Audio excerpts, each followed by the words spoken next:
Алдарыңызда Теміржан есімді студентімнің YouTube каналының статистикасы. Соңғы 28 күнде байқасаңыздар 1,4 миллион просмотр болған және оған $2055 төленген екен. Доход бөлімін көріп жүрейік. 1000 просмотрға $2.11 төленіп отыр екен. Міне мына жақта доход на 1000 просмотр деп жазылып тұр. RPM көрсеткіші, яғни және бұл каналда горизонтальный видеомен қатар шортс салынады. Шортсқа 1000 просмотрға 0,5 цент төленеді екен. Және міне соңғы айдағы табыстары апрель, яғни сәуір айына табысқа шыққан екен. Мінекей соңғы 4 айдағы табысы $540, $725, $1600, $1223. Қазіргі шілде айының жартысы. Қазір бізде 16 шілде болып жатыр. Біз 28 күндік көріп жатырмыз ғой. Соңғы 365 күн деп алып көрейік, соңғы бір жыл деп. Мінекей 3 апрель күні майнцасы қосқан екен, 4 апрель, яғни бір күннің ішінде $13.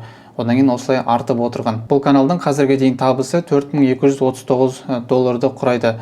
Яғни сәуір айының 3-нен бастап қазіргі мінекей 14 шілдеге дейінгі аралықта $4200 табыс тапқан. Енді бұны теңгемен көріп көрейік.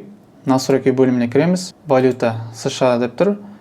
Және казахстанский теңге таңдаймыз. Мінекей казахстанский теңге сохранить басамыз. Мінекей қазіргі кезде 3 сәуірден бастап 14 шілдеге дейін 1.944.000 теңге табыс тапқан екен. 13 июльде, мінекей 14 июльде 36.000 теңге түскен. Яғни бір күнде 36.000 теңге табыс. Ең үлкені 55.000 теңге болған екен бір күнде түскен табыс. Мінекей астына соңғы 4 айдағы табысы 240.000, 365.000, июнь, яғни маусым айында 754.000 болған және соңғы осы шілде айының жартысында 583.000 теңге. Ал мына жердегі көрсеткішті теңгемен көретін болсақ, шортсқа 1000 просмотрға 12 теңге төлейді екен, ал қарапайым горизонтальный видеоға 1000 просмотрға 703 теңге төлейді екен. Қазіргі кезде каналында горизонталды видеолардың ішінде ең көп просмотр жинаған осы видео екен. Ең көбі 471.000 просмотр және сол видеосы арқылы $1645 табыс тапқан. Салыстырмалы түрде жақсы табыс, өйткені қазақша YouTube'та 1 миллион просмотрға $300 әрең төлейді, ал мына жақта 471.000 просмотр және $1645 табыс. Яғни бір видеомен. Мына жақта аудиториясын байқасақ, Соединенные Штаты бірінші орында тұр, екінші орын Россия, Бразилия, Индонезия.